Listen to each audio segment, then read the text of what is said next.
Hi guys, how's everybody? Hello. Doing well. Oh, good. Great. Distance learning is okay? As well as a computer can be to try to encourage kids to work. Same, same. That about sums it up. Is it hard to get them on task? It's the publish of our district to we can't do new work, only review work. And the students, they can't give grades on any of the assignments. So trying to tell a student to go, okay, do this review assignment for not for grade, it's kind of hard to convince them to do it. Yeah, I've heard this as teachers in a prior meeting just told us the same thing, that you can't grade in general, that it's all experience right now, huh? For our district, it's a thing with IEPs and 504s. You can't, Aha. and if they have an IEP or a 504, you can't give them those accommodations while grading them at home. So therefore, they said we can't do assignments like that. That's an individual learning plan. Yes, sir. Mm-hmm. Where are you I work- located, Robert? Northern Louisiana. Oh, Second biggest spot right now. I'm in Lafayette, so South Ah. Louisiana. Yeah, but I work at a Catholic school, so we're a little different. And we are, it kind of depends on what subject you're in. That they kind of said for some stuff they recognize that it's much harder. So like in math, to kind of do online. So they're like, yeah, kind of, backtrack and like make sure all the basics that you've done so far are down, but you can move forward. I'm in science, so I'm moving forward and they're fine with that. And they're just saying, keep assignments to like 30 minutes on the days that you have them, and kind of just break things down a little easier for them. And I'm definitely not going as in depth as I would like, but it is what it is. The only classes that can actually move forward and teach new information are advanced placement and college level classes. All the regular classes have to move forward at review pace. So my students have been reviewing for the past 2 weeks now, and they're like, we want something different, we want something new, and we don't have that option yet. So Yeah, and I'm allowed to grade stuff too. It's just not on the same scale as what we normally are. It's like completion, open notes tests, stuff like that. Yeah. So. My school hasn't really given any clear direction on that. I just had a department chairs meeting this morning. High school, I teach CTE, and basically we're looking at pass fail, credit no credit. We're looking at not requiring to teach new content until the 20th. But I would say that probably a third of our teachers are already just teaching new content anyways. And just kind of pushing it out there and seeing what we get. But we're all getting about 70% of our kids, and that's it. where are you at, Beth? Pittsburgh Unified, Pittsburgh, California, which is Okay. Yeah, no H, California. I always have to say that every time I go to something, because I'm also a project lead the way teacher. And so it's like, hi, I'm from Pittsburgh, no H, California. Hi, we're a robotics team from Pittsburgh, no H, California. And again, oh, are you from Pennsylvania? Oh, I didn't know you came. No. you're right down the street from us, Beth. Where are you at? Rockland, Sacramento. Well, we're about an hour and some away. I live in Vallejo, which is where I'm at right now. Yeah. And that's closer. But yeah, California. Going crazy. My Been robotics crazy. team is going absolutely bonkers right now. We've had a competition. See, right now our district is supposed to return back April 14th. However, with the new regulations that have been put out and with how a hotspot Louisiana is, we might not be going back. But we have a robotics competition coming up beginning of May, and all names are due for that competition by April 18th. And I'm thinking, how I haven't even been able to see my students in a month. And even then, we haven't even been able to look at the guidelines for it. So if we go back, it's going to be, okay, everybody, let's figure this out. Let's try to use these and that and see where we can go from there. So we're doing a lot of scratch right now with my robotics kids, getting them to do some almost similar to the microbit programming, but doing the video game side of it, just to give them something to keep their hands busy. But I'm also a science teacher, so I have to do double the preparation. I feel that. I have 4 preps, so. Been there. 4 as well. Yeah. 4. And robotics, I teach a high school robotics class, which we do VEX and FRC. And so it's insane. We went away for a competition and it got canceled. I managed to swap us to another competition. It got canceled. We came home and we're being told, and we got home and just in time to be told that classes were going to be going remote, effective the next day. So yeah, no, I feel you on that. So whoever said, am I late? No, we're just all early. We just all joined in a little bit early anyways, I think. We have nothing better to do, so here we are, 30 minutes early.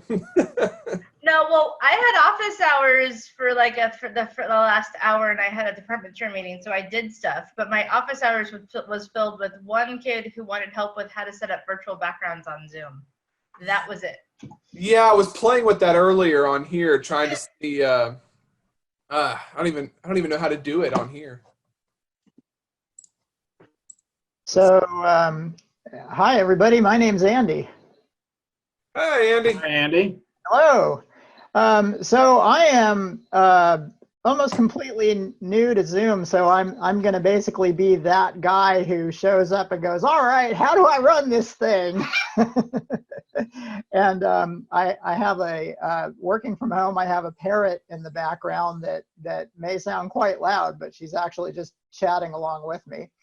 And I'll be doing my best to present this workshop to you, pets notwithstanding.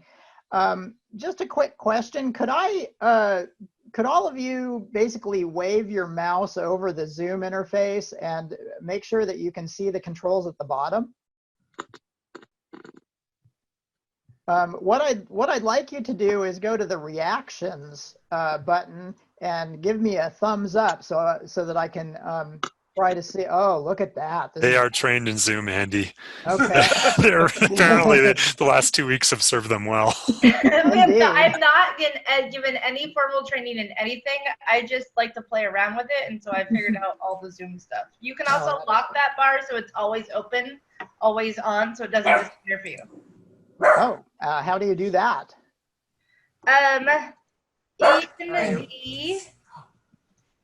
So let me go see if I can find where it was. Good question now. Well, that's okay. We can just shake our mouse cursor over the screen, and so to get that bar to appear, and I just wanted to make sure that we do have the thumbs up and thumbs down so that I can kind of keep tabs on everybody and make sure that I'm not setting a pace that's leaving everybody behind or maybe going too slowly. How did the homework go, everybody? Pretty. Oh, I got a few thumbs up. Sorry. It was crickets for a second there.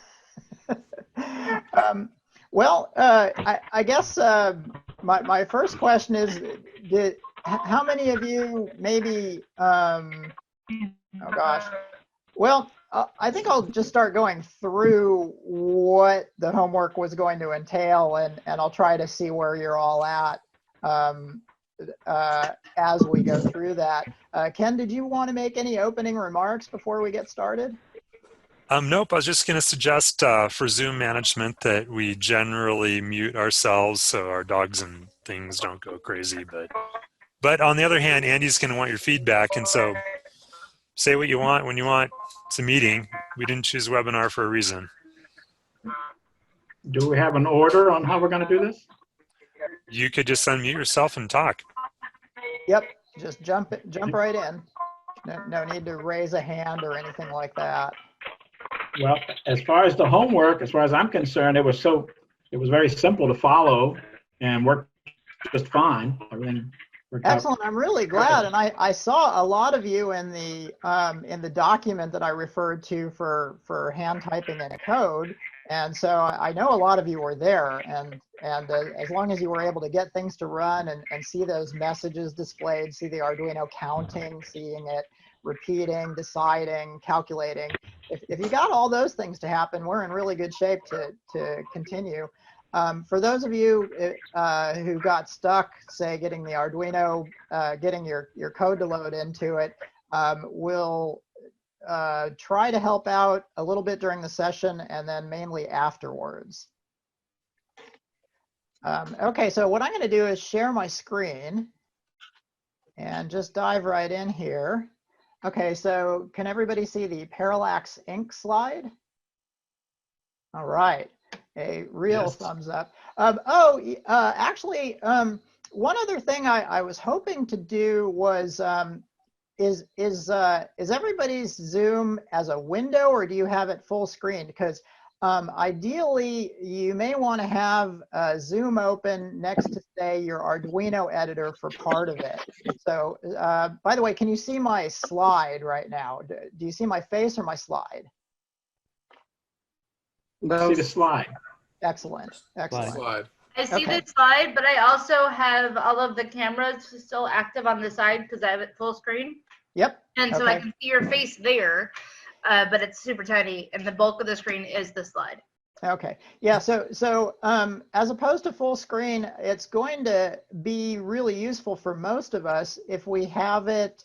Well, be ready to have it not all the way full screen, because you may want to see what I'm doing and type something into either your Arduino IDE or your Code Bender editor at a certain point during the show. I'll bring that back up later.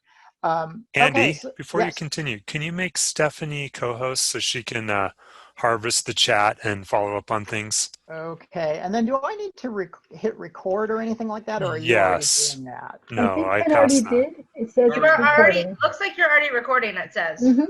Okay, Okay. excellent. And then manage participants, I'm guessing, is what I want to do for Stephanie. Mm-hmm. Go to the dots Okay. by her name. Stephanie, where are you? We have 34 in the meeting. 35. And if it doesn't work out, it's no problem. I could harvest whatever comes out of there too. Okay. I think that would be fine. I can still do my usual assistance through chat without. Yeah, okay. And everybody in a chat should have the ability, unless you've disabled it, to save chat at any time too. So you can always just save the chat before everything closes and it all still is there. FYI. Make co-host. Yes, I'm sure I want to make Stephanie Lindsay co-host. Stephanie, you are now co-host. Thank you All right. very much. And thank you for your co-hosting services. Now, so back to the slide. Welcome to Parallax. How many of you are familiar with the term microcontroller? Several. I think the main distinction I just wanted to mention before moving on is when you use your microwave oven, the thing that makes your microwave oven work the way it does is the microcontroller that's inside. It's talking with the circuits. It's always monitoring those circuits underneath the keypad. And so when you press a key, it detects the change and then it takes action, like it makes a beep and displays something. And then when you hit the run button, it starts the oven cooking. So that's a really important point, is that when we're dealing with microcontrollers, we're dealing with those things inside electronic products, but that can also be used for inventions. One of the questions I got a lot is, well, gee, I have an Arduino, but what's the difference between that and a Raspberry Pi and a propeller and all that? And so I just wanted to talk a little bit about it. The Basic Stamp 2 is something that Chip Gracie at Parallax invented back in the mid-90s. And it took hobby electronics and completely turned it upside down, because before then, electronics hobbyists either would purchase kind of a gee whiz kit that they'd put together and it would do one thing, or they had to get some very deep knowledge in order to be able to do things like check whether a button's pressed and blink a light and so on. That took a lot more knowledge and ability before the mid-90s. When the Basic Stamp came out, suddenly you could connect your circuits to this thing that you could program in BASIC that would talk with it. About 10 years after that, the Arduino came out.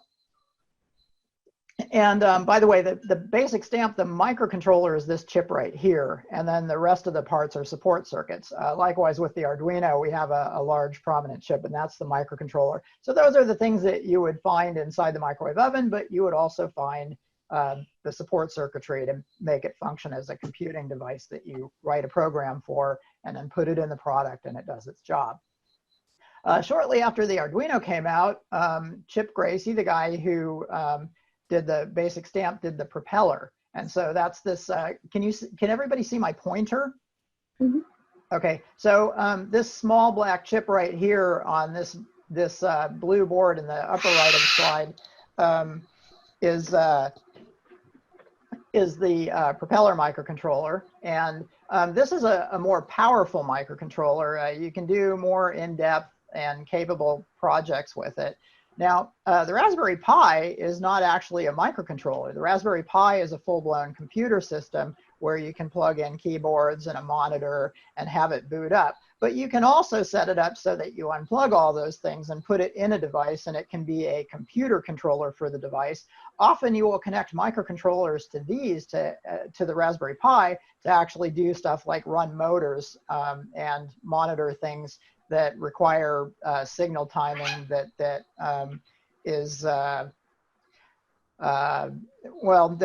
require, it turns out to be kind of difficult to program precise signal timing with the Raspberry Pi. And so oftentimes it will just have a conversation with a microcontroller that's connected to it to get things like precise motor operation done well. The microbit is something that came out more recently. Several years back, the BBC manufactured several million of these and distributed them to all their, I think it was like 7th and 8th graders. And this is a microcontroller that's designed for supporting a lot of beginning learning experiences. So, gee, can I display a message? Gee, can I make a robot do a few simple things? There's a lot of fun things that can be done with it because it has a built-in compass and a built-in accelerometer, radio, things like that. But when you get to larger code examples, oftentimes it's better to move to one of these other microcontrollers like the Arduino or the propeller, where you have more code space to do your particular project. It's a really splendid little device, though. The Propeller 2 is brand new, and we're ramping into production with that. That's, again, invented by Chip Gracie, the guy who started Parallax. And so it's following the Basic Stamp and the Propeller 1. This is the Propeller 2, and it's an incredibly capable chip. I think the world, especially the electronics world, is actually going to take a while to figure out what all amazing things they can do with it. It's so incredibly capable and new in terms of the way it works that we've got a lot of discovery ahead of us with it. So that's a little blurb on microcontrollers. Do you have any questions before we move on, looking at all these different options? Okay, so we'll be focusing on the Arduino today, and we'll be working extensively out of the book here. So this is a PDF of the book that I annotated yesterday, and then had quite a moment this morning when all the annotations were gone, so I re-annotated it today. And so now hopefully you've all gone through a lot of this, and go ahead and unmute yourself and stop me if I do a quick review and there's some sticking point. What we're going to have done by the end of this series of webinars is we'll have a nice little BOE shield bot built up. The Arduino is underneath, and then this board above it is what we call the shield, and then the robot is down below. Now, the shield bot is begotten from the Bobot robot, which was our original and very successful two-wheeled robot. They all seem to be very popular in schools. The difference between the Arduino and the basic stamp in this case is with the Arduino, your code for controlling the robot is somewhat simplified because the Arduino takes care of some things under the hood to keep motors going that in the basic stamp you actually had to program at a more low level signal-wise. You had to actually tell the basic stamp to every 50th of a second send a signal to the servo, whereas with the Arduino and all the other options actually that we talked about, it's kind of a set it and forget it thing. So the homework that I assigned was getting the Arduino connected and so that you could get your program or your computer to load code into it. And then there was some hand typing of code examples. And this is one of the important things that I emphasize to students and teachers is that really to make an invention, you need to be able to program your robot to do 5 things. 1 is communicate. 2 is basically remember, store and retrieve values. The 3rd is calculate. The 4th is decide. And then the 5th is do stuff repetitively. And oftentimes that involves counting the repetitions that your program has made. So that is what the homework involved. And so let's see here. So to do that homework, you used the Arduino and the cable, plugging it in. What I'd like you to do right now is to dive into your box, and the largest silver bag in the box should have this Board of Education shield in it. I would just like you to grab that for now, and it's going to, here's my Arduino connected to my computer, and then here is the bag with the Board of Education shield in it. Let's see if I maximize this. Oh no, that didn't, oh, that does work. Hey, look at that. Okay, so make sure to have that on hand because we're going to have you connect that to the Arduino. Not yet, but very soon. Okay. Gosh, looks like my display is upside down. I'll have to address that later. Okay. On to the next quick summary review is some of you are using CodeBender either with a Chromebook or in some cases, some of you had some trouble getting the Arduino IDE to load code into the Arduino, and I had you grab CodeBender instead. And that seemed to have worked for everybody. So here is the Arduino IDE, an example of it. And so did you guys all get this program to work, to have it say hello in the screen? Thumbs up. Awesome. Good work. Okay. And let's see, a little more review. So now let's look a little bit more closely at this. So students tend to have some challenges with several things. One of the first ones is that they tend to forget the semicolon at the end of a command, and I find myself pointing out that there's a message that the IDE or that CodeBender will show them saying that essentially says, in unfortunately kind of techno jargon words, hey, you forgot the semicolon. So I'm going to talk a little bit more about, where we put the code in just a minute.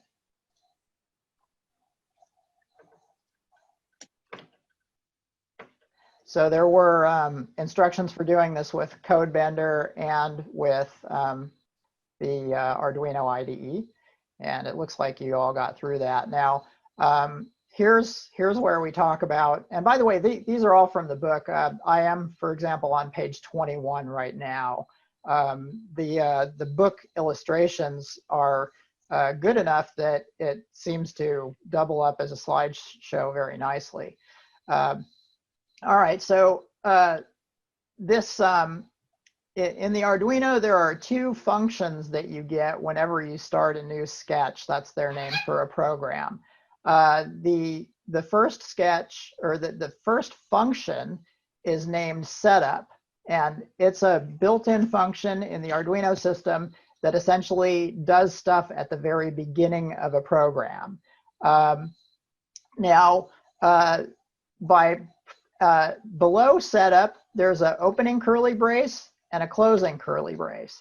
And any statements that you put in between those opening and closing braces are what get automatically executed at the beginning of a program. So in this case, we have two statements that are executed. One is to start the serial communication, and then the second one is to print a hello message. Okay, now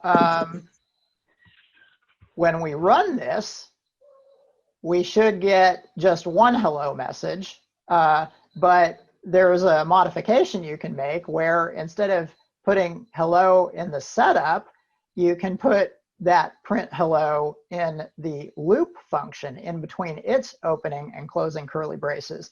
And this loop function automatically repeats over and over again. And it's what the program automatically advances to after it's done with setup. So that's why if you move the hello down here, well, you'd want to also add a delay. This delay of 1000 gives you a delay of 1000 milliseconds or 1 second so that it prints hello over and over again. Is there anybody who didn't get to this point? We have Terry. I just want to take notes to see who's gotten this far and if there's anybody who needs one-on-one help getting caught up. Okay, yes, because we can work with you and also follow up later if needed. Mm-hmm. Yeah, I'm a little bit behind, Okay. but Okay. I was helping some other teachers, but I can catch on pretty quickly, so it'll be okay. Okay. And that's Tammy talking? Yes. I had a whole bunch of teachers contact me this morning, so I've Oh. just been overwhelmed a little bit today, but I will catch up. Oh, Well, I okay. know the feeling. Did anybody get stuck in a particular place trying to get to this point? I understood what I was supposed to do, but for some reason, when I hit to the verify, it wasn't doing what I thought it should be doing. So, and I was at that point of trying to figure out what was wrong. I was getting a command saying that my port wasn't available or something, and I was trying to troubleshoot at that point. Okay, so are you in the Arduino IDE? Yes. All right, so can you see my Arduino IDE? Yep. All right, so when you've got it plugged in, the two things to do are first, you want to click Tools and then point at Board. And while you're pointing at Board, move to the point at and click Arduino Uno. So that's the kind of board you have, is the Arduino Uno. Right. I got to that part, but then my port was not showing up. Okay. Last So night then, when I did it, port was showing up, but today when I was trying to do the second half, it wasn't showing the port available or something. oh When I my. had this issue, it was because my batteries had died. Did you actually leave your batteries plugged in all night to the actual Arduino, or did you disconnect the battery pack to your Arduino? Well, I didn't have anything. I didn't even have batteries connected to it from yesterday because I didn't Okay. see. That Yeah, happened 'cause to it- me 'cause when this you're- morning. Right And now, we should just be moved working it to with a the different board. port. I just moved it to a different USB and it popped up. So unplug it and plug it back into a different USB port on the computer, or force Yeah, a that different that USB happens with number? I do the Bobot basic stamp with my kids on Chromebooks, and that happens all the time. They just move it to a different port and it works fine. Well, right now I can see the port, so I think I'll be able to catch up easily enough. Oh, Oh, good. that's good Okay, news. great. All right. Okay, so any other questions before I keep reviewing what we had for homework? Okay. Please do feel free to jump in. I mean, I'd prefer to be butt in on. I don't want to make, you know. Can I ask a question? Yes, please. Thank you. So I've been kind of working with Arduino just a bit. I've been using the microbits as well. And in our makerspace, I'm hoping that I can use the Arduino to do like robotics competitions the way we have like the VEX robotics. Is that asking too much out of an Arduino board? Not at all. I think it's important to basically match the contest to your students. If you have students that you've been able to watch, the best thing to do is to see what they can do, and then maybe ask for just a bit more than that. It's important to not necessarily have them make up a contest themselves, because they'll often pick something that's too ambitious. So if you have the opportunity to observe what they can do with the book, then generally some of the things that come to mind for me with the book is starting with contests that have them do just a simple course where they're following some electrical tape. But very simple, like just a couple of turns, and maybe set down masking tape on the floor that is at least a foot wide, even 1.5 feet wide, and just see how they do with programming the robot to go through that course. You'll get to see a lot more of what the Arduino can do today, and then, or not today, but this week. And then after this week, you'll probably have a number of additional ideas of what kind of contests you can have the kids do with it. I've pasted a link in from our Learn site that has a bunch of different classroom scale competition ideas, and some of them are specific to the ShieldBot, and some will work with any of our robots that have a small robot chassis. So I pasted that into the chat pane. Great, thanks. All right. Okay, so remember, just butt in on me, because I'll keep going. Stephanie knows how to do that, and make sure to follow her example. I was wondering, which grades do you think this would be best for, the one we're learning right now? Which what? Which elementary grade versus more for high school, the one we're working with right now? Which grade do you think would be best for using this Arduino with? Well, the Arduino robot is probably best for, I mean, just off the top of my head, I would say early high school is a good goal. I've seen middle schools using it. I've seen community colleges and universities using it. There is quite a range of levels. But yeah, I would say 9th, 10th, 11th grade, right in there. Okay. So I do apologize for the background noise. My parrot's been completely quiet all morning, and now she's, for whatever reason, become slightly unsettled. I think she maybe wants to vocalize with me, because they do that in the wild. Normally I would be in the office, but given the COVID-19 thing, I'm working from home, and it's rather tight quarters at the Lindsay household. So anyway, we'll keep moving.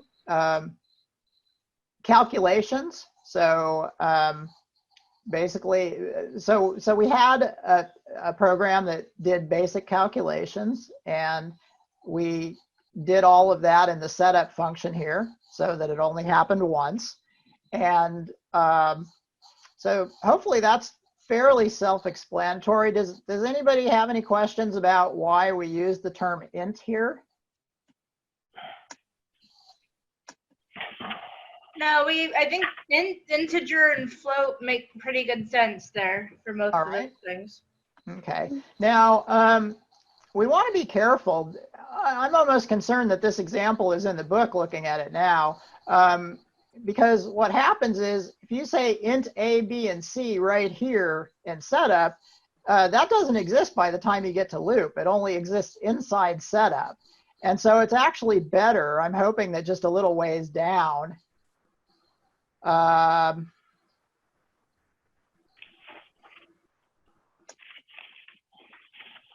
yeah, we're declaring variables inside setup, but it's really better to declare variables at the very top, because that way. Later sessions, it declares the variables at the top. Okay, thank you. All right, so then we did decisions. Let's see if there's anything worth talking about in decisions. Let's see here. I have a quick question. Okay. So about what's the significance of using the decimal point? So I'm looking at on page 29 with the example sketch circumference. All right. So the decimal point here, I guess first I should say that we're no longer using an int variable. We're using a float type, which is a floating point. And so with an int, you can only use integer numbers, you know, -3, -2, -1, 0, 1, 2, 3, 4, etc. Whereas with floating point, you can say 0.75 or 2.0. And the decimal point in the C language that lives underneath the Arduino system, when you use a decimal point in a number like this, it says this is definitely a floating point number. So float C equals 2 should work, but float C equals 2.0 will definitely work because it's, you know, you've entered the number in the floating point format that the float variable needs to work. And so coders tend to, if they're working with a floating point type, they're going to use the decimal point just so that it pops out in the code as well. All right. I have a question as well. Okay. It has to do just with the double quotes versus the single quotes. Is there a reason why? Are they different? Do they produce different results? You know, there's enough languages now that I can't remember what the situation is for Arduino. Let's see, the Python answer comes straight to mind, and that's not useful for this session.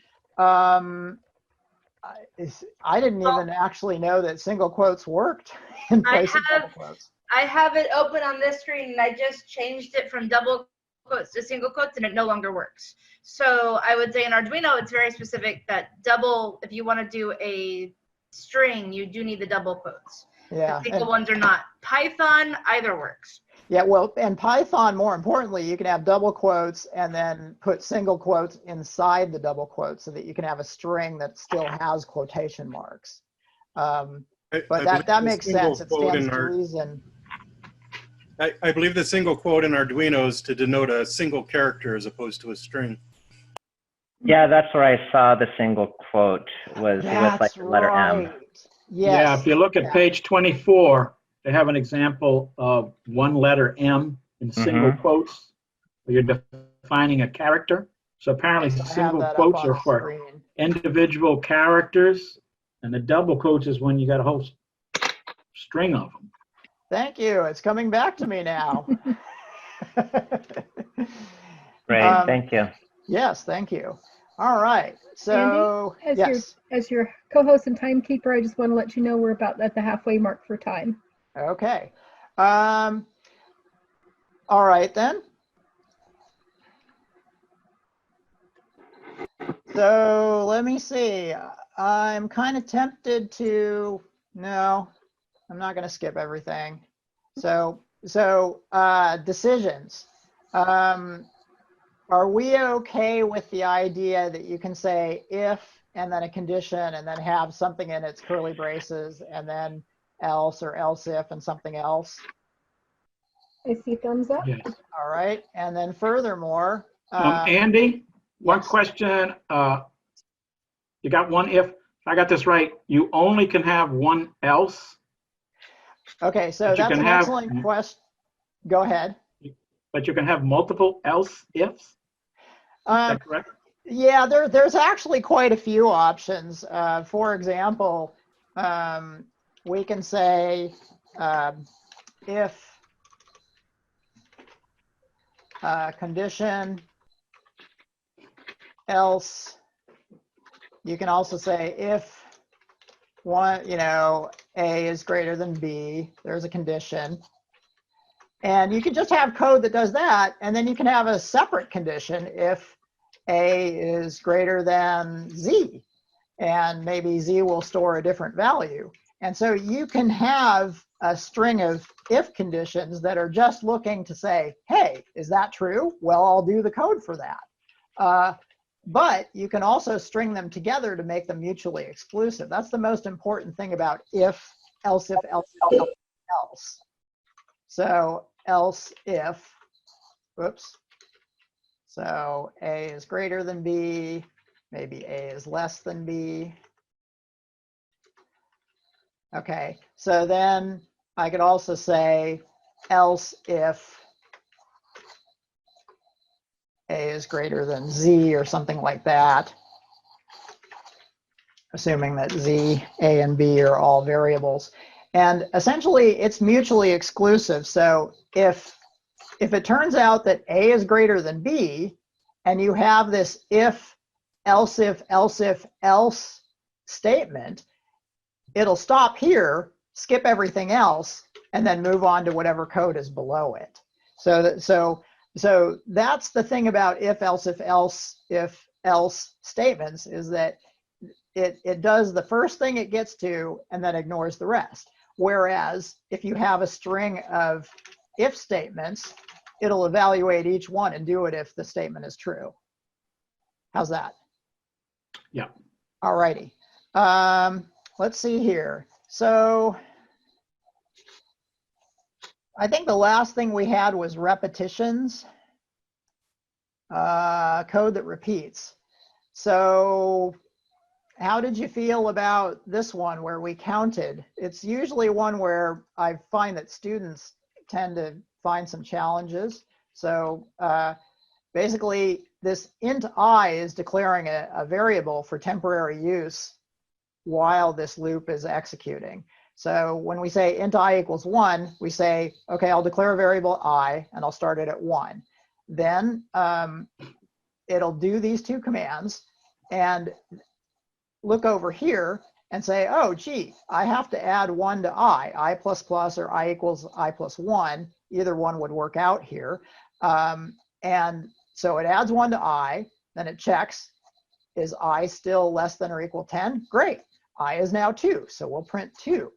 Then it repeats it, prints 3, prints 4, prints 5, and eventually it adds 1 to I, and I is no longer less than or equal to 10 because it's 11, so it doesn't print it, it just moves on to the command that's below the curly braces that says all done. So essentially we have this for loop here, and then some curly braces, and then we've got these two commands inside, or statements inside the curly braces that are getting executed. So are we okay with that? I plus plus, in other words, it's I plus 1, correct? Is that what you just said? Yes, let me see if I can, I need to tab back over to my— Because that was my question that I wrote down, is that I was, okay, well, why I plus plus? Why not I just write 1 plus and stuff like that? So, okay. Yeah, it's I plus plus, and if you do I plus 1 like I did on the first time, it's just going to repeat 1 every single time. It's not actually going to count for you. She's right. I plus 1 won't actually do it, but I equals I plus 1 will work in there. If you do I+1, then you have to add that next code, that code of actually saving the new I as being I+1. I++ automatically saves it as the new number, and that's why it matters. So it's a short code rather than typing out everything. Okay. So it's got you. Let's say you wanted to iterate by like 5. Can you still do like I plus equals 5 with a semicolon at the end? Yeah, so you could say I equals I plus 1. You can say I equals I plus 5. Going back to I equals I plus 1, that's the same as I plus plus. Going back to I equals I plus 5, you could also say I plus equals 5. So those are all options that are part of the C language that's underneath the Arduino environment. Can I do, like, if I'm doing I is equal to I plus 5, can I do I with like 6 pluses behind it? Is that kind of the same thing, substituting the plus? No. Or I plus plus? So you can say I plus plus, but I plus plus plus I don't think exists. One thing you can do, though, is you can say plus plus I, and that might, I'd have to test it, but that might add before it evaluates. I plus plus no, that doesn't sound right. On page 34, it's what they call double operators. It looks like this programming language only recognizes plus plus, or plus equal, or plus minus, or double operators, not anything like plus plus plus. Yes, exactly. You can prepend or postpend the variable. In other words, you can say I plus plus, or you can say plus plus I, and one will add before it evaluates, the other will add after it evaluates, and that would be in something like a, so you could say if plus plus I is greater than 10, and it'll add to I first and then make the comparison. Whereas if you say I plus plus, it makes the comparison and then adds to I. So that's, I think we're probably getting a little bit too far into nuances of C language. For now, let's robots move. Yeah, exactly, Stephanie. Thank you. All right, so then, so that's repetition in addition to the built-in one that is part of that is part of the loop feature that I'm showing right here. All right, so now the next thing I'd like to do today is to get motors connected to put our boards together and connect motors to them. Okay, what just happened here?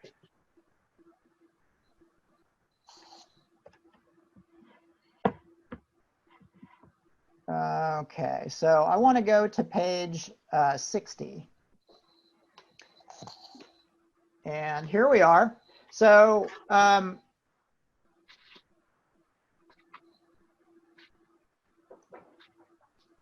me, I'm having technical difficulties with my computer. No, we don't want to plug in the motors quite yet. We want to connect that board I had you fish out of your box. And here we go. So let's try page 43. So I want you to grab the shield, take it out of the bag, and have it ready, but keep watching your Zoom screen for a minute. What we're going to do is we're going to plug this shield onto our Arduino Uno. And this is a slightly older Arduino Uno. There's actually, instead of a blank space here, there's a spot where there's no hole. And that's important for alignment. So what you want to do is line this up very carefully, and you may see that there are a couple of empty So if you find the silver USB port, first of all, make sure to unplug USB so that you're not supplying power while you put this shield on. And then very carefully line up the pins as it's shown right here. And then I'm going to zoom in on how you want it to look. After don't worry about the nylon nuts right now. But we want to have a couple of, we want that space in the pins to jump over that space in the sockets where there's a non-empty socket. There's a socket you can't get a pin through. Now on one end, the pins are going to go all the way to the edge. And there will be a spot over here where you'll see a couple of empty pins. So can I get you all to go ahead and plug the Arduino into the shield? And once you're done, you're going to have this with. Vince would like to point out to make sure to take the foam off. Oh, thank you, Vince. Yes, make sure to take the foam off the bottom of the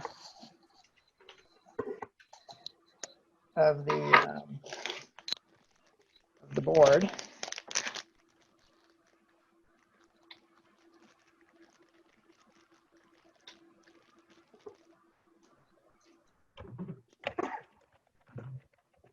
So here we are, and so I'll go ahead and unplug the Arduino from the USB, and then I'm going to line up the board.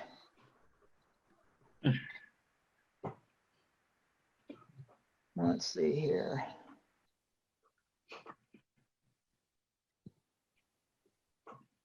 How's that look?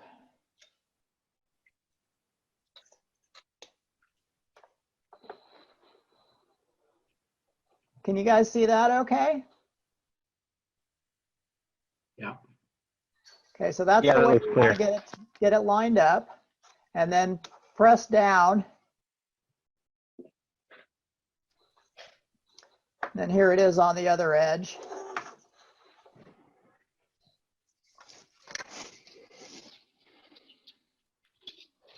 That came out kind of fuzzy. There we go.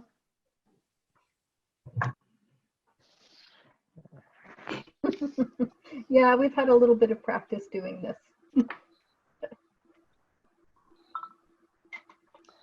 Okay, so let's get a list of thumbs here, see how you're all doing.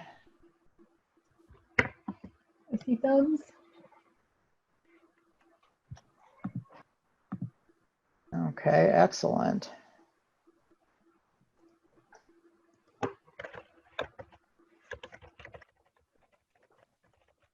Anybody stuck, or can I move on? I'm stuck, but go ahead and move on. You sure about that? Yeah, I mean, I know what I can do. I know what I have to do, but it just doesn't seem to want to go in. So. Oh, okay, just the mechanical alignment. Yes, absolutely. Yeah, so one of the things with that is sometimes it helps if you have reading glasses to get that close-up look, especially far-sighted. I'm nearsighted, so I basically take my glasses off and then put it really close to my face. And yeah, the alignment is a little tricky. I generally put the board a little bit sideways. Yeah, that's what I'm trying to do, get one side in. Yep. And then. Yeah, it's funny, now that I've taken it apart, I'm having some challenges myself. If you align one side, but you don't actually push it in, when you get the other side aligned and then you can push it in, realize it's not going to go in all the way is the thing about it. Right. So notice there is like a gap there. Yep. Yeah, another thing to do is to look in case you have pins that are slightly bent off to one side. Right, and that's another piece that I'm looking at too. So, I mean, go ahead and continue. I will catch up because I'm probably going to be in the remedial group at the end anyway, so don't worry.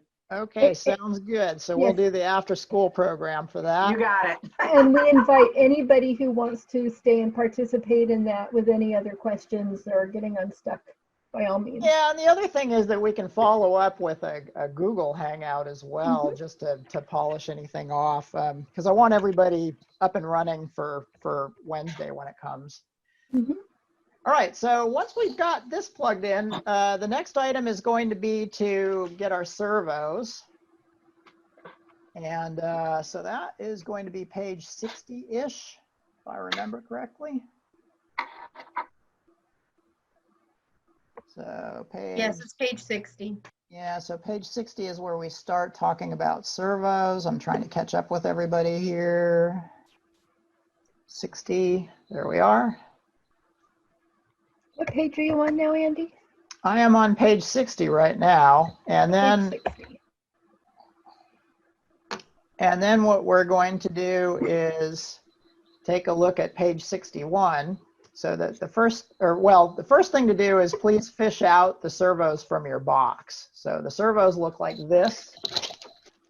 And they're going to be in a bag with your robot chassis. So, so basically open up the bag that has your robot chassis and fish out the two servos. And then when we plug them in, what we want is, I believe, let's see, it should be on page 61 or 62. Okay, so first step is to make sure that your 3-position switch on the board is set to 0. That's power off.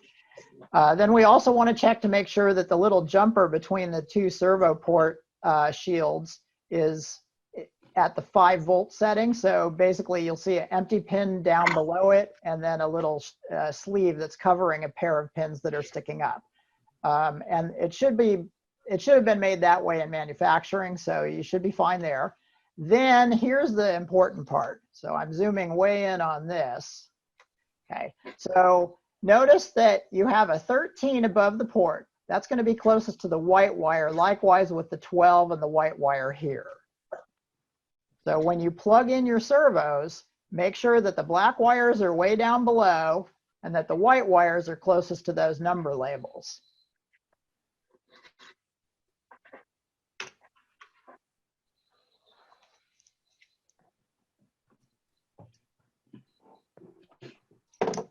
So you'll want to use the ports labeled 12 and 13. Make sure that the black wire is closer to the breadboard and the white wire is closer to the top edge of the board or to those little numbers I mentioned earlier, the 12 and 13 right there.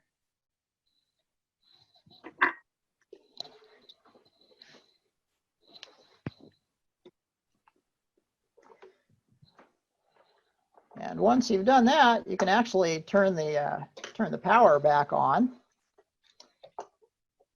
And one of the servos might twitch if you move it all the way to position 2. That's a good sign.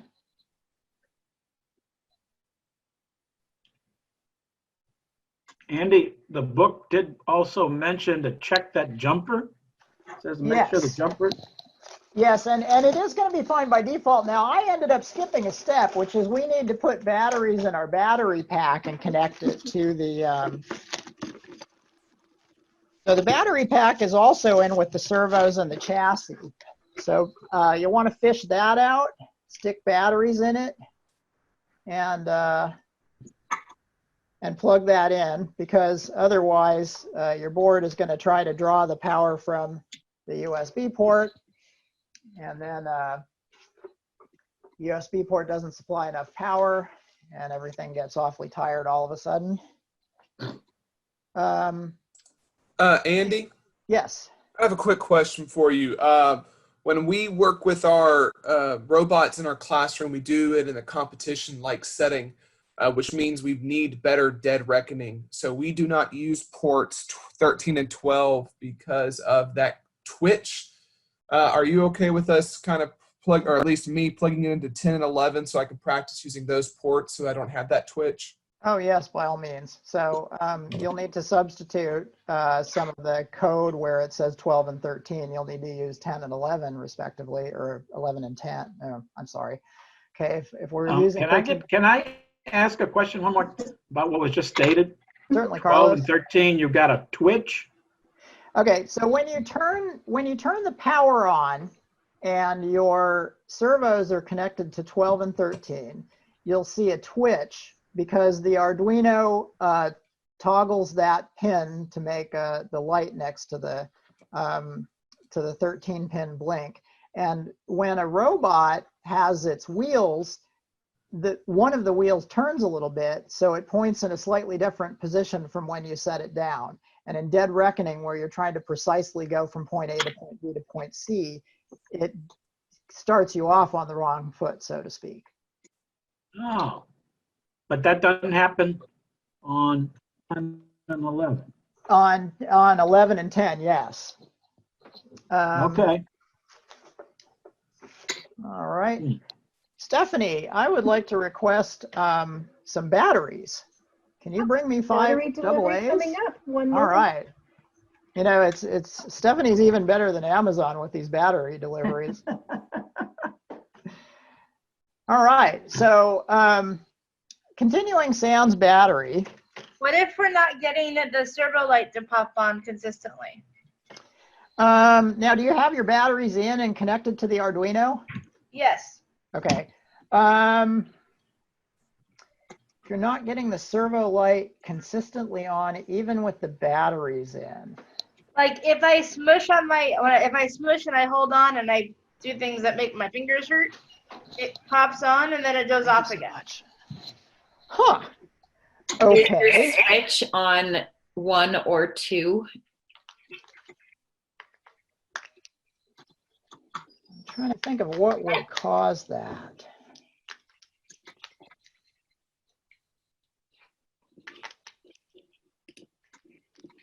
Are your servo like the port is like pushed in all the way? Because you have to kind of like push it in a little hard.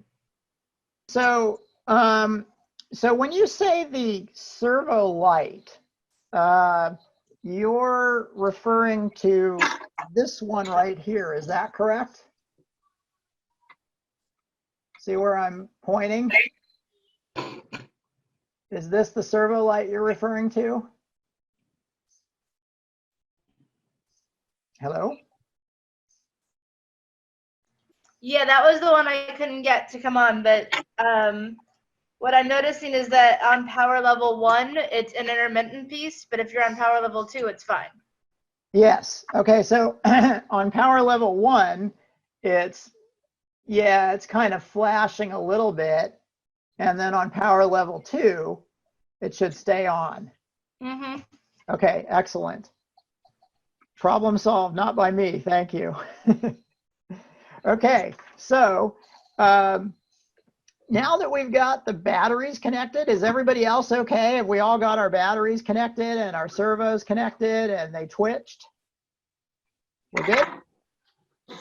Okay, I see at least one thumb. Okay, all right, looking good.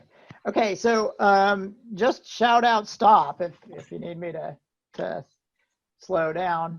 All right, so now that we've got that, let's enter a program that's on page 59 that is going to tell the servos to stay still. Now, even though it tells the servos to stay still, it won't exactly stay still. But so what you want to do is turn to page 59, and this all happens in the setup function. So I need to clean up my code here. Okay. So I forgot to talk about comments, but hopefully we can pick that up later. Anything that's between the open and closing slash star and star slash you can skip, and also anything to the right of a double slash you can skip. That being the case, all we need to do is say capital servo, servolet, or pound include servo.h. That's going to be upstairs.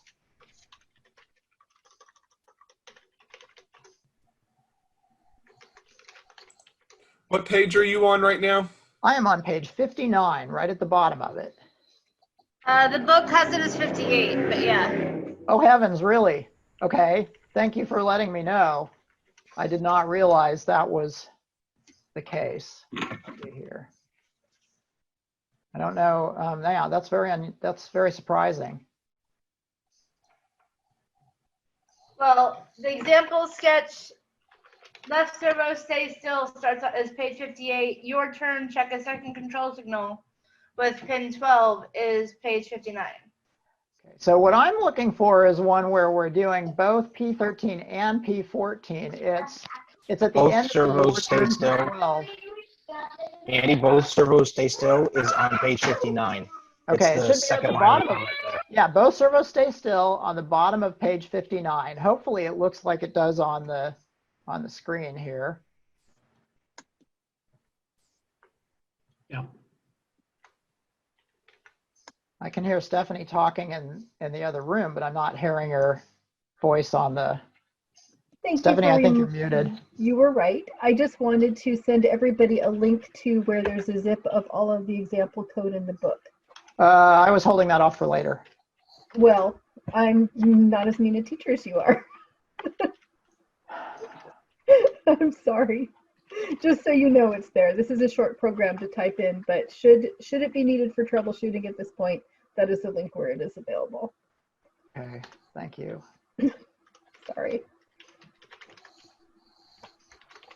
Hey, Andy, Uh-huh. you're typing in you typed in those servo commands in the setup, but Yes. in the example they have it before the setup. Well, okay, so in the Does example. that make a difference? Oh heavens, yeah, thank you for catching me. I was a little bit off on all my code entry. So what I meant to do was this. There, how's that look? Am I on track now? Yeah, yeah, it looks like. But does that matter? It matters quite a bit because essentially, yeah, I was going to get a big syntax error because nothing was in the right spot. Essentially, if I was declaring servos in setup, I think it would have made them just local to setup, and then it wouldn't have known about servo left by the time it got to loop. So instead, if I declare servo up here, both setup and loop will know about servo as an object where you can say servo left dot attach 13 and servo right dot attach 12.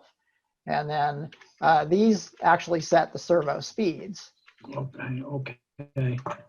And 1500 is equivalent to 0. I'm checking my program and I'm getting an alert that says no such file or directory when highlighting include servo.h. Okay, and then it's probably because if you were looking at my screen, I hadn't capitalized the S in servo and servo.h. The book capitalized it, and then I made a mistake. I would have gotten the same error, actually. Like if I do the lowercase s and then hit the little check mark, it's going to. That's what it was. Thank you. Yeah, thank you for pointing that out, too. All right, so hopefully now I'm in a better shape. Compiler error. Okay, so servo, like it says on page 26, that's a difference in global and local. That's correct. That's why. Okay. So for most of the textbook, it's a better idea, even if you're doing like adding two numbers and stuff like that. Like if you say int a equals 10, it's better to have it up here. There are reasons to have variables locally, like so, but for the most part, for students and other beginners, if they declare it globally, they can be sure that they'll have access to it here and here.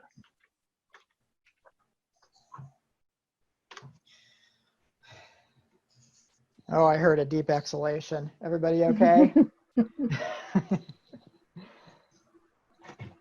Well, that leads me to one other question on just what you just said, Andy. Yeah. If you did use A equals something in setup, okay. Does that mean that in loop you can use A equals something again? Absolutely. Yeah. And the A in setup is not the same as the A in would be in loop. Yeah, and in C language, that lesson is called scope. So we're inside the setup loop, and so that is the scope of our declaration of A. Once the code moves from setup to void, it forgets all about A because it was declared in here. Now, if I declare it down here as 20, it'll create a new A variable for down here, and it'll make that value 20. Okay. But outside of those, then everybody gets it. Yeah, so int A. Sadly, with C language, there are some more nuances. Basically, if you declare it up here as 30, it's still going to be 10 in here, and it's going to be 20 down here. But if I take away that int, I'm no longer declaring it. I'm saying, hey, go find it. I declared it somewhere else. And then, or rather, serial.print. So I'm running this program, and We're gonna have to center them if it's rolling at 1500. Okay, yeah, so that's my thing. Is one of mine just keeps rolling. Yeah, so they probably will both keep moving. So let's run this code. And so I'm waiting for mine to load. It's currently compiling. And it's just about to load. There we go. Okay, so currently both of mine are turning slowly. I'm going to put them on top of the board so they're visible. Only one of mine is doing that. Okay, well, check then. Maybe that's just luck, but it could also be some kind of wiring problem. So check to make sure you have white, red, black from top to bottom. Yeah, no, the other one did it for a little tiny bit and then stopped. It was already like. Has it been just right on the threshold? So yeah. Maybe. So the next thing to do is to fish a screwdriver out of your box. There should be one. It's normally down at the bottom. It's a nice clear blue color. The Parallax logo. And I got a special edition orange one, I guess. Oh yeah, you did. Yeah, they vary color. So then see that little. So we have the Phillips tip on the screwdriver and the Phillips head. On what's called a potentiometer that's inside the servo. And what I'm going to do here on the screen is I'm going to just very lightly turn the screwdriver, and if I turn it one direction, it's going to turn faster one direction. If I turn it the other direction, it should turn faster the other direction. And then I'm searching for that center position where the servo stops turning. One lesson I had to learn with my students is to make sure they understood you do not have to jam the screwdriver in there. You barely place the screwdriver in there. You're barely using any pressure, and then you're going to slowly turn it. If you start jamming it in there and putting too much pressure, it can strip that plastic screw head. That is very well said. You want to use an exceedingly light touch with all this. And so also, it cannot, what I noticed is that if I turn it just slightly, it doesn't actually move, but you can still feel the motor trying to work. So you want to make sure that you're feeling the motor too. That is true. Although, yeah. There's a spot where. Point. So with my thumb, for example, if I turn this, I can feel the motor just barely, I can feel the motor, but I can't currently get it to where I can feel the motor without it turning, but that may be the case on some servos. And so, yeah, There's a spot where if you get it, you won't even feel the vibration. It'll just be still. Mm-hmm. And that's the sweet spot. Yeah. Yeah. You also want to be feeling, not just looking. Yeah. Mm-hmm. So that sweet spot, it's not moving and it's totally still. So Nolan can't get 14 to move at all. I think that what do you mean 14? 14. We were using pins 12 and 13. So depending on, you have your servos connected in 13 and 14. If our code was using, yeah, I don't. There's a 10 and 11. There's a 12 and a 13, but there's no 14. There we go. 12 and 13. So that's not it. Can you check to make sure that the cable that's connected to 12 is seated all the way? It's aligned up on the pins correctly, and it has the white wires closest to the outer edge of the board? Or you could hold it, or I don't know, let me see. Do you have your... I know I had the cables ordered correctly. I'm now trying to switch them around to see if changing servos in the different ports makes the difference. Well, it should be that as long as your code, as long as you have that line of code for attaching both servos, one line for pin 12 and one line for pin 13, this should work. You know what? Maybe there's a typo in the line 13. I wrote 13, 14. I just saw that would be why. I'll fix it. Cool. All right. So let's just do a quick little thing where with this code, I'd like to copy and paste it a couple of times. So if you can see my screen, I'm Control C, and then I Control V'd it 3 times. And now I have 3 copies. And now I'm adding spaces between them. So I'd like you all to do that.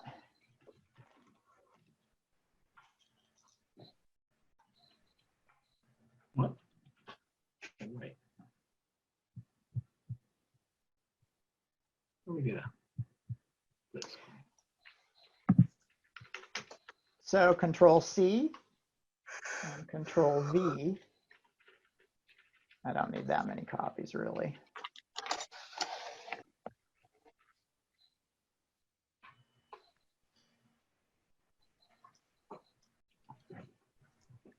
So once you've got copies, what I'd like to do, now that your servos are centered, are do maybe like 1550 and 1450. And then do the reverse. Whoops. Delay of 2000. We need to add delay of 2000 between each of those.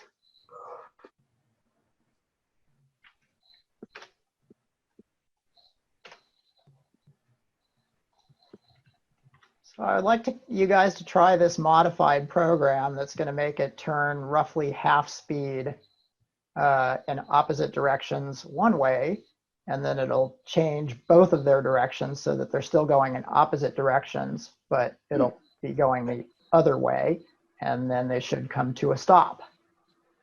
Was there anyone who wasn't able to get both their servos centered at this point? Okay, cool. Okay.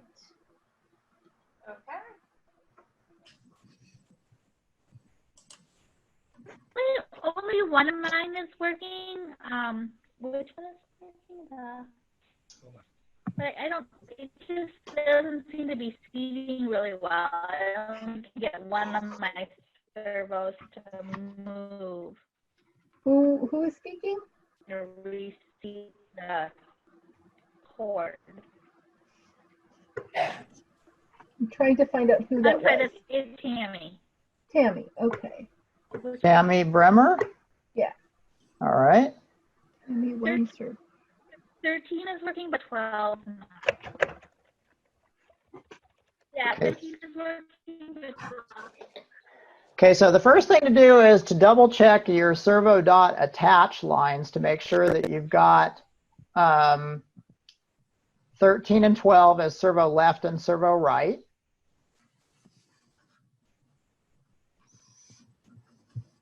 In the code. Correct, I have that.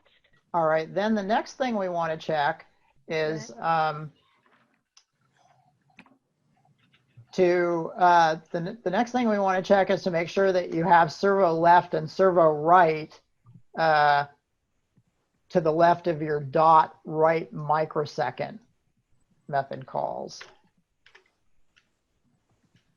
So do you have servo left dot right microseconds 1550 and servo right dot right microseconds 1450? I've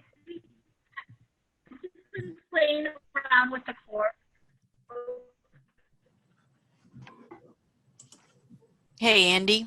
Yes. This is Michelle. I have a question. I'm sorry. It's actually the cord. It just doesn't seem to stay in seated because when I hold it down or play with it a little bit, then it will move. Okay, so Tammy, I think another thing you could try is pushing to make sure that the shield is all the way seated into the Arduino sockets. Because if you're loose there, that'll potentially cause that connection play. And then the other thing to do would be to unplug and replug each of the servo plugs. Okay, I'll just keep playing around with the servo plugs. Okay, and then Michelle, you had a question? Yeah, the program's working great. Both my motors are doing what they should, but every time I run it, one of them acts like it has to kind of realign itself. They each do a little twitch and then they take off and do it. Is that normal? That was what Robert mentioned at the beginning about the dead reckoning. Is that's a little twitch that happens on the P13 servo. Now, one thing you can do if you find that to be problematic later on when you're having contests is you can plug your servos into P11 and P10. You won't see that there. And then additionally, you'd have to, of course, change the servo left attached to 11 and the servo right attached to 10 to get it to work again. Of course. Andy, if you make those changes, is that going to give you issues down the line with pulse width modulation for 10 and 11? And not that I'm aware of. Because we're not using pulse width modulation in the book for anything. So the built-in PWM feature has kind of become outdated by the software PWM that this uses. That's to the best of my knowledge. We're not specifically using the hardware PWM features that are built into the Arduino's microcontroller that are only supported by certain pins. You should be able to use the servo control on any other pins you want, with the exception of 0 and 1.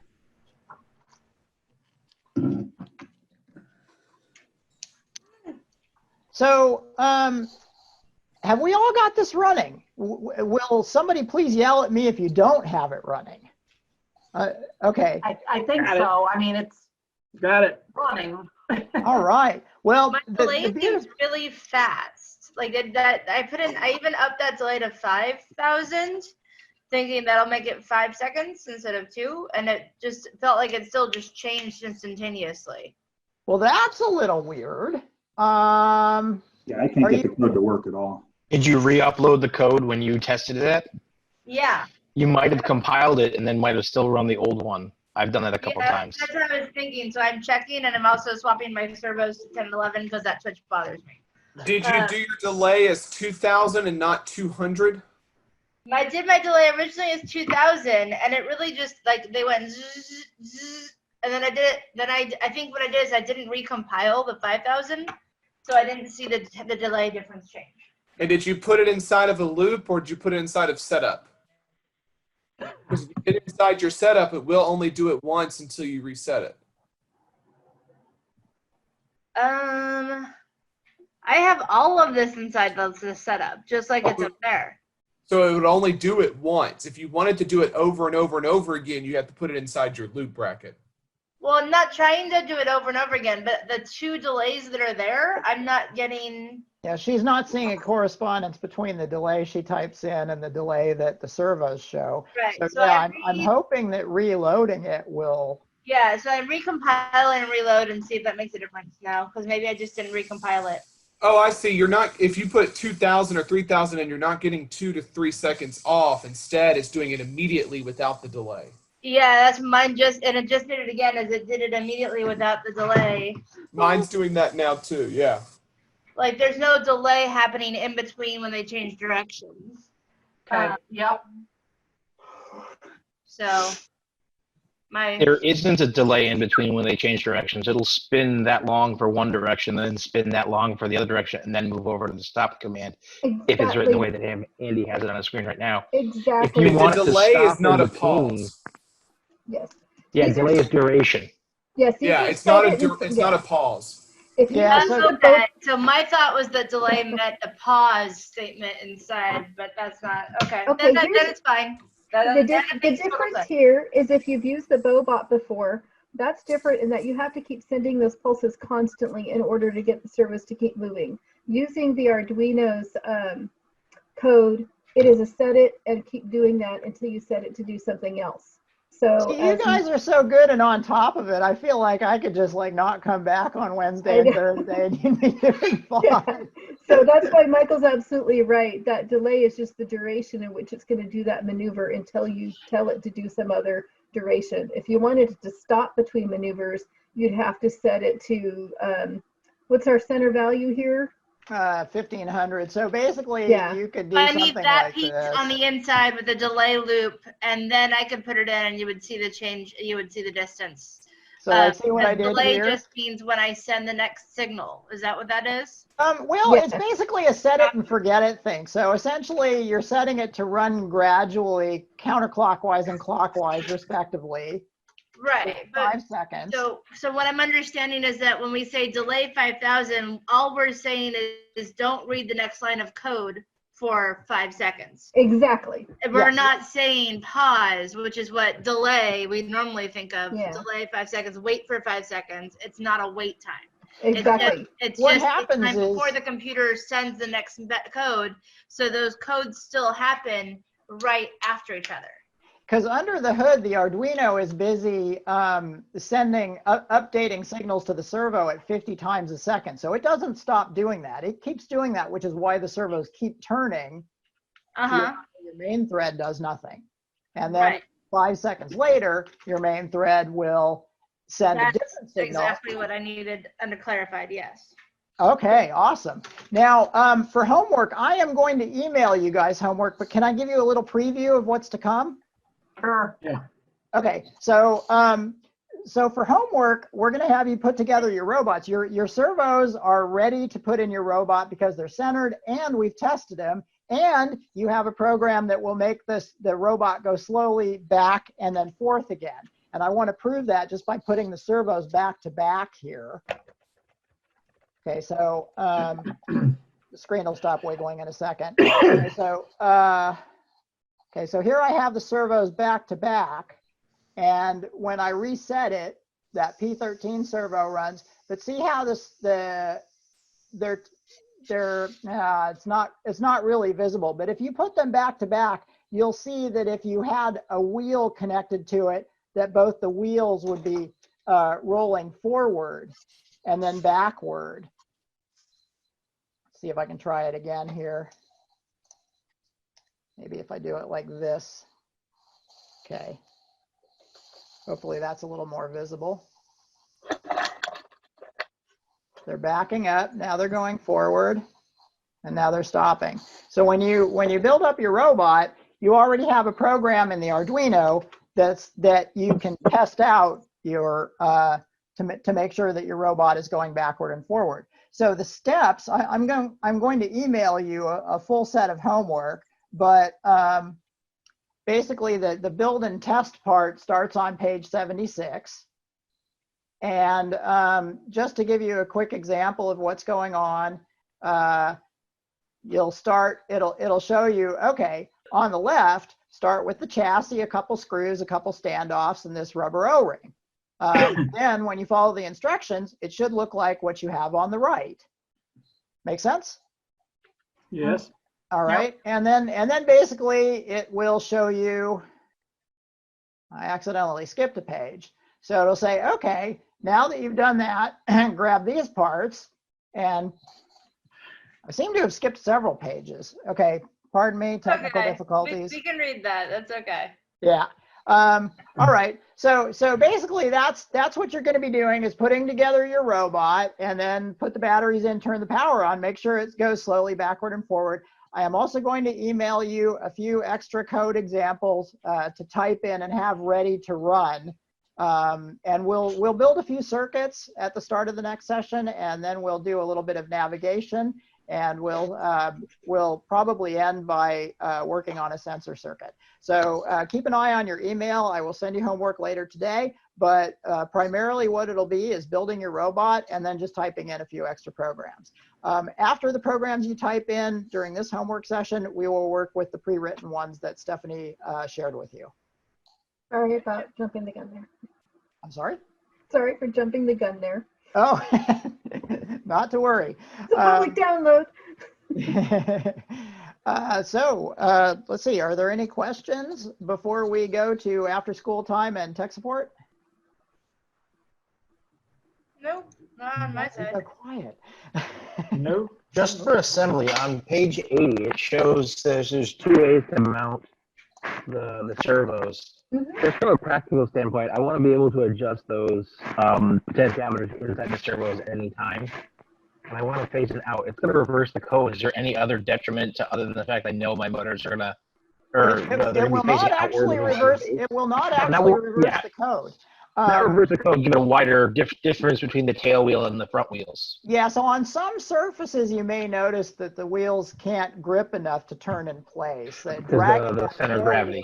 Yeah, because basically there's more distance between the wheel and the tail wheel that's dragging along as the wheels try to make the robot turn in place. So that's the drawback of having the things in front. We use a smaller jeweler's screwdriver to point inward and over the battery pack to get into that hole to readjust it.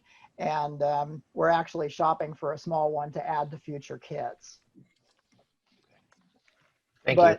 But yeah, it works fine. Aside from on some surfaces, you may notice that these wheels spin in place and the tail wheel drags along. So for most folks, if you're not in need of readjusting your servos frequently, or if you have a jeweler's screwdriver for handy, you can adjust it basically by tilting in over the battery pack to get to the hole, which is now back here. But eyeglasses screwdrivers do the same job? They do. That's actually what we use in-house. Okay. I have a question, Andy. Uh-huh. I'm going to try to pull this up on my screen so you can see. Okay. I'm putting the plastic spacers in here. But just a second, Robert. I need to pin you so I can see. Oh, heck. Okay, I don't know what. Okay, I'm looking. Yeah, I see what you got. So I put in these 2 plastic spacers here on this side, but you cannot get the plastic spacer to fit on this screw right next to the plugs. Apparently, the plastic rectangle here is in the way, and I can't get a plastic spacer on that screw. Even that's mentioned in the tutorial.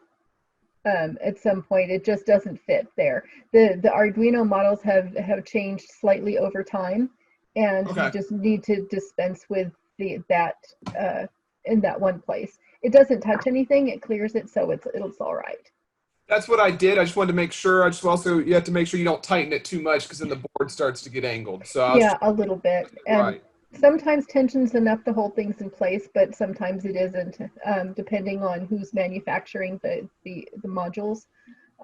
Some come from Italy, some have come from other places over time, so we have them in there as a precaution.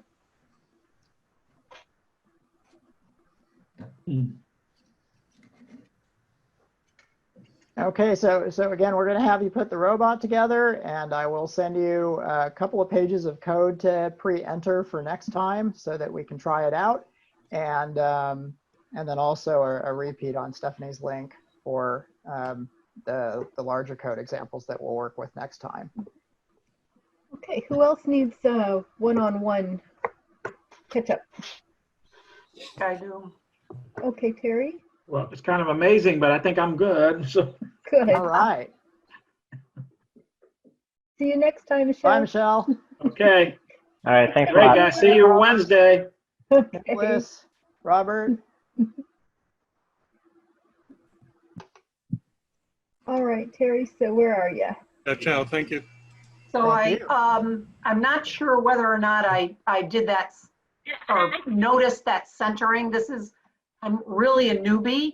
So I was able to get my servos to rotate, and I typed in the code exactly as Andy had done, but they don't seem, the first time I did it, I saw the change in direction, but then if I did it again, they would just be continually going in the same direction.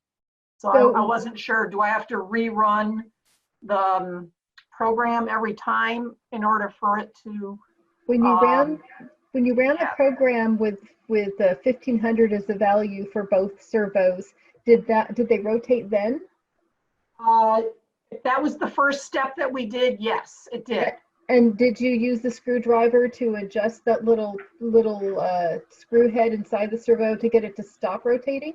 No, because I was behind. I think you guys were talking about that when I was still trying to get my pieces together. Okay, at that point. So that's why your servos are just doing the one thing, is because they won't respond well to the code that's supposed to make them go different directions if they're not centered in the first place. Okay, so that's the part that I need help with, is doing that centering piece. Yeah, so go back and make... I've restored the program on my screen if you'd like to copy it. Great. Let's see, I believe it's also page 59. All right, so basically I'm just removing those extra steps. And all right, let's see here. 1312. So this is good. That means that your port is available and you're able to run code. Oh yeah, I mean, immediately after when we started talking about it, I don't know exactly what I did, but suddenly the port popped up. So I was just keeping notes of where people said they were stuck, and I'll just delete that one as handled. Good job. All right, so I've got that code down. Let me make sure. Yep. Right. Verify and upload. This is why I don't teach POE. Fingers, no space. Okay, so my servos are running right now with that code. So what do I need to do now? Well, are the servos turning gradually or maybe quickly, rapidly? Or are they? They're moving quickly, I would say. Okay, so I'm going to load my code. Sorry, I didn't keep up with you there. So you'll want to grab a screwdriver and let's see. Let me switch over to my screen. I turn it off, correct? Well, no, we want to have it all the way on. We want to have it in position 2. Okay, I got it. All right, and then I'm going to adjust my servos so that they're doing something similar to yours. So see how mine's turning rapidly right now? Yep. All right, so then I'm going to use the Phillips screwdriver head and go in to where that little screw head is visible. Yep. Essentially, once I get the Phillips blades into the screw head, I'll start turning, and I'll notice that at some point it stops and maybe even starts turning the other direction. Right. I'm not even doing anything to it other than just placing the Phillips head in that screw, and it immediately slowed it down. Okay. That means you're close to the stopping point. Okay. And so all you want to do is just gently adjust it. You might find it changes direction and even starts speeding up that other direction. And you'll just kind of very lightly adjust it until it actually stops moving. And then I think Michelle pointed out, or no, maybe it was Beth pointed out that that you might even feel the motor a little bit still clicking inside. And if you can get it to where clockwise or counterclockwise in terms of the adjustment? Well, it all depends on which way the servo is spinning. So it's let me currently spinning clockwise. Just try it one way or the other, and you'll see it flip or flip.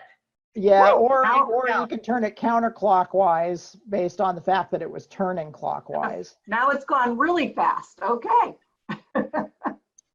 Yeah, it's kind of a turn it one way, then turn the other way, and home in on what makes it stay still. Oh, okay. Oh, this is. Oh, there it is. Okay. I was like. So, Beth, do you teach DE? Yes. Okay. You heard my little rant. This is why I don't teach POE, all these tiny dang screws. Yeah. So I teach digital electronics, computer science principles, intro to design, engineering, design, and research. A lot of those Project Lead the Way courses. But so we have these. This is part of why I wanted to do this, is because we have a whole lot of the Bobots that were left to me by the previous teacher. Because I've never really played with them. I don't know what all they could do. And I know that my CSP class, because I went and bought a bunch of Arduinos for them, if I can figure out how to get it working, that would be a lovely thing to do in my computer science class as well. Yep. Yeah, and then there's some activities at the tail end of DE that use the Arduino, and right. When I hardly ever am able to get there, and this year especially, yeah, that's not going to happen. Yeah, they really go slowly through a lot of minutia in the DE class. Yeah, and this year, with the lack of being in a physical classroom now, makes it very difficult for me to get to any of my Arduino stuff. So we're basically stopping at state. Yep. Yeah, but this is really worthwhile, though. I think the robot for future years and future classes is going to be a big hit. Yeah, I know that the kids would love to, and most of the time I try and give basically like optional. You can come in at lunch and we're gonna do Arduino stuff, and we're gonna do these, and I get a lot of kids that way. So I would love to be able to actually do this and know what I'm doing versus just try this and see what happens. Yeah, impress me, kids.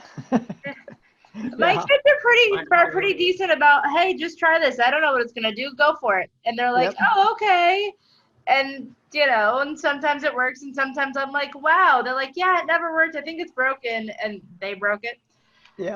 Mary, how are you? So I got them to actually stop. Excellent. And Tamara sent you some code.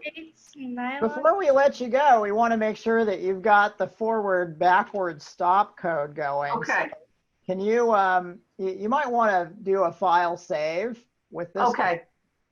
And Tammy has one servo working and one servo not working and was getting an error message.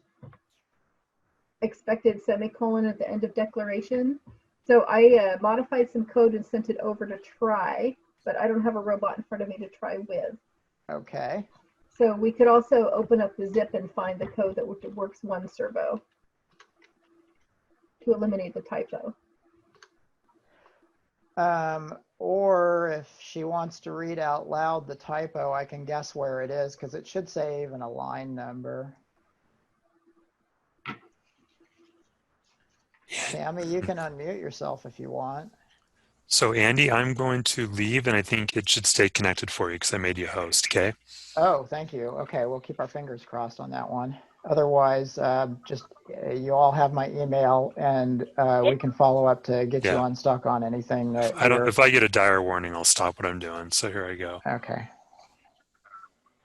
When you say the nylon flathead screws, that's the white ones with the flathead white ones that are. Yes. Okay. That's for attaching the batteries? The battery case, yeah. Yep. Hello, Tammy. I'm having trouble hearing you. Hi. So it says 6 errors generated.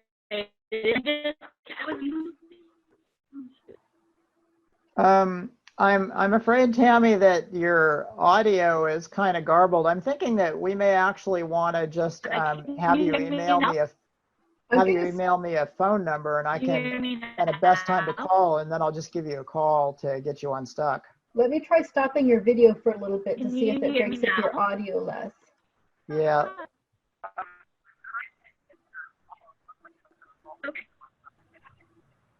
Okay. Okay, now can you hear me? Yes, yeah. much better. I turned off your audio from this end, and now we can hear you much better. Okay. Sounds good.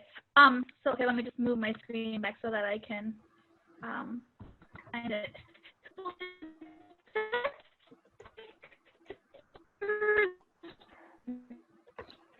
Eureka! I got back and forth motion. Oh, excellent. All right. All right. Okay. So you'll be starting at page 77, putting together your robot. Okay. Or let's see, it might be a little early. Yeah, 76 is the start of the chapter, and you'll be going through there to assemble it. Okay. Terrific. Thank you so very, very much. It's a pleasure. I appreciate your patience. Really excited about this, this opportunity. And our school has a junior Lego League and the next middle Lego League, and they've been very successful. As a matter of fact, I have one of my 5th grade students who was on the Lego League said, "Can I take the class with you, Ms. Wilson?" That's awesome. So I told her that. I said, "I don't think you can take the class with me because it's the actual teacher's part." But I said, "You know what? We can Zoom together. And since these sessions are recorded, we can she's brilliant. And I think we could have fun figuring this out together because she's missing. Lego League has ended in Connecticut for her level. This year, so she's closed everything. Yeah. Side note for you then, Terry. Yep. Do you see the picture of the bot I have on the screen? Yep. Okay, well, this circuit is essentially the equivalent of what's inside the bumper brick. That's a neat thing about the parallax robots, is that we take it one step deeper by actually building the circuits that you find in some of the sensor blocks. Aninya would love that. She's so totally into this. So cool. All right. Yeah. Excellent. Yeah. It's definitely a next step. It kind of fills out the picture for a lot of students. Yeah, absolutely. All right. Well, thank you so much. Stay Our safe, pleasure. everybody, and I'll see you on Wednesday. See you Take Wednesday. care. Bye-bye. Bye-bye. All right, Andy, you still there? I sure am, Sean. Hey, I'm having a problem. I compile it. I verify it, compile it. When it goes to upload, I get an error, and it just says, AVR dude. It's not communicating with the board. And it tries several times over and then just says, won't upload. Now, have you had any success with uploading before now? Oh, yeah, everything. I mean, other than connecting this parallax board to the main one, I was able to do all of the other activities up to this point. Okay. Is your power on too? Yes, it is. Okay. Can you show us your pin alignment? Since you were fine before you had it plugged into the board.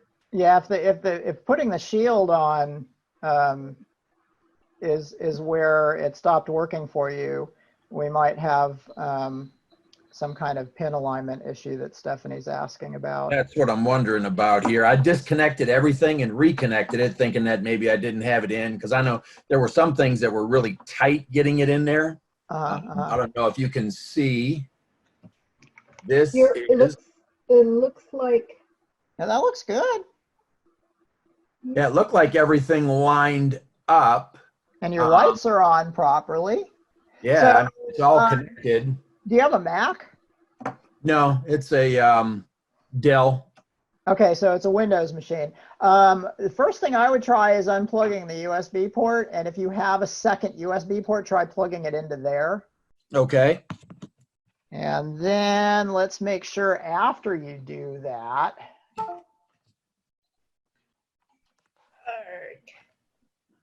we'll want to revisit tools and tools board and tools port. Am I gonna need to drill this stupid hole out some more?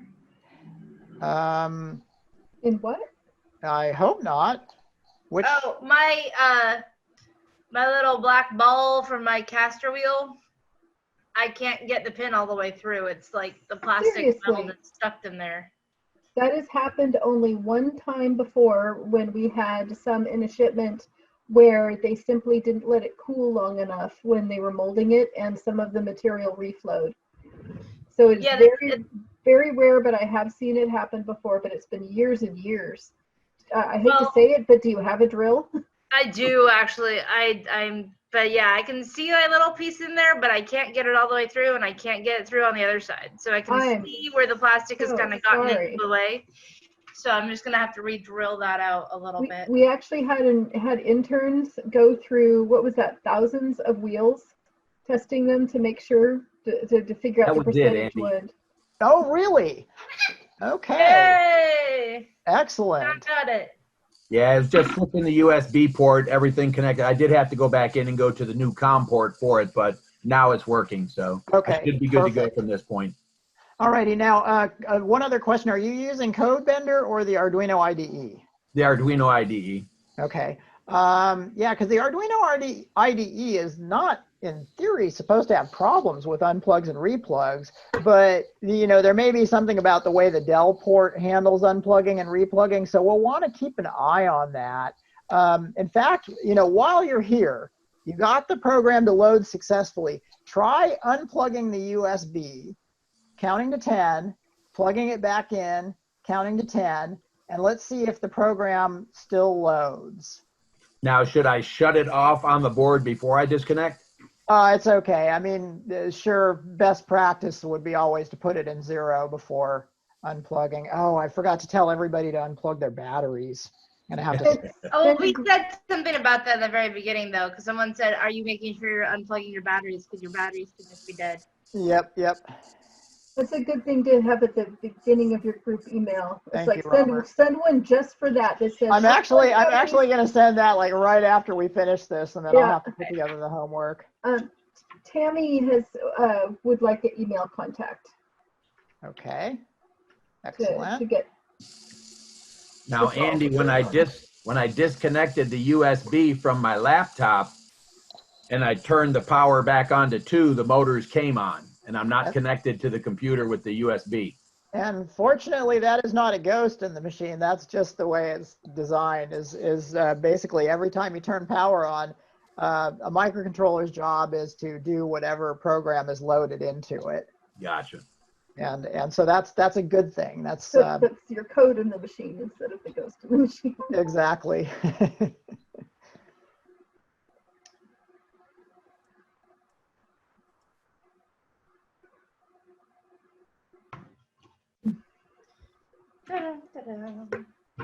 This back in.